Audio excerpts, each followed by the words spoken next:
변호사는 어떤 일을 하나요? 변호사란 직업은 여러분들도 아마 대충 알 것 같은데 개인적으로 또 법률적인 문제가 발생하였을 때 그 법률적인 문제를 대신 해결해 주는 대리인 역할들을 한다고 보면 되죠. 로스쿨에서 어떤 일을 해야 변호사가 될 수 있나요?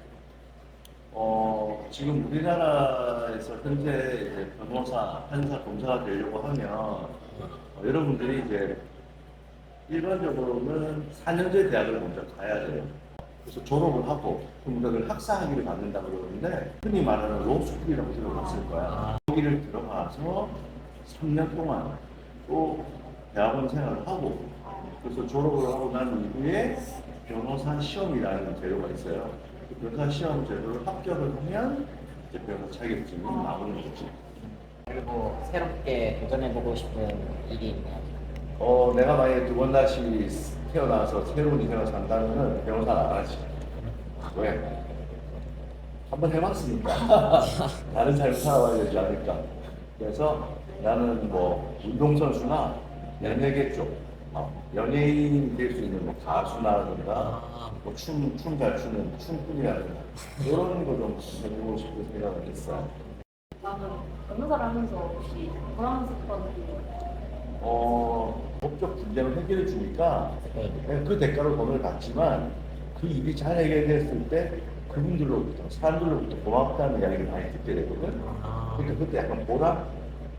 그리고 변호사를 하면서 가장 힘들었던 일은 무엇인가요? 변호사 할 때 힘든 거는 뭐 여러 가지가 있는데 이런 게 좀 힘들죠. 나한테 소송을 맡긴 사람들과 의뢰인이라고 하거든. 의뢰인. 네. 의뢰인들의 그 소송을 이겨줘야 되는데 어쩔 수 없이 법리적인 거라든가 여러 가지 사실적인 문제에서 우리가 불리한 게 있으면 또 질 수도 있거든. 이게 우리가 그 소송에서 지면 패소한다 그러는데 네. 패소했을 때 마음 조금 불편하고 안 좋지. 마음. 다음은 변호사의 전망에 대한 생각이 있으신가요? 정말 좋은 질문이에요. 아주 좋은 질문이에요. 이게 지금 로스쿨 제도가 도입이 되었다고 아까 말씀드렸잖아요. 네. 2008년도부터 우리나라 그전에는 사법시험 제도라고 해서 그냥 로스쿨 들어오기 전에는 그냥 내가 학력에 제한 없이 중졸, 고졸이라도 그냥 사법고시 시험을 가서 합격하면 판사검사 교사 될 수 있었다고. 근데 이제 로스쿨 제도가 도입돼서 법학 전문 대학원을 가야 되니까 지금 로스쿨 제도가 도입되는 이유로 좀 달라진 게 있다면 변호사를 많이 뽑아요.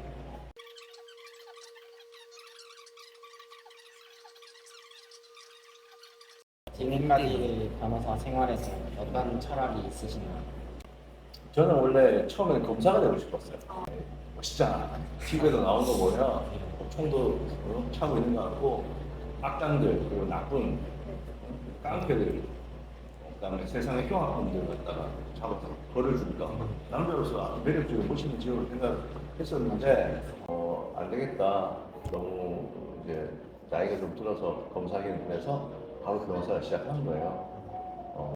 질문이 참 뭐였지? 철학. 그렇지. 네. 철학은 뭐냐면 내가 변호사가 왜 그럼 아저씨는 변호사가 되고 싶었어요라고 하는데 아까 말한 것처럼 직업의 하나의 직업의 일종이지만 네. 다른 사람들을 위해서 일을 하는 그 어떤 다른 부분 분명히 있거든. 어려운 부분을 해결해 주는 거잖아. 힘들어하고 고통스러운 부분을 해결해 주는데 보람이 있을 거라는 그런 부분을 한번 좀 역할을 담당해서 그 사람들에 도움이 되고 싶다는 남들이 기쁘면 나도 기쁘다는 약간 그런 것을 느끼고 싶어서 이 직업을 선택한 분이 있어요. 해보니까 그게 또 큰 보람이 중 하나. 마지막 질문인데 변호사가 장래희망인 학생들에게 하고 싶은 말을 일단 정말 변호사가 되고 싶어. 제일 먼저 해야 될 게 공부를 열심히 해야 돼요. 전국에 있는 똑똑하다고 하는 학생들, 공부에 자신 있다고 하는 학생들이 시험을 보겠어. 네. 그러니까 공부 열심히 하라. 그리고 두 번째, 그럼 내가 왜 변호사가 돼야 될까에 대한 고민도 진중히 해라.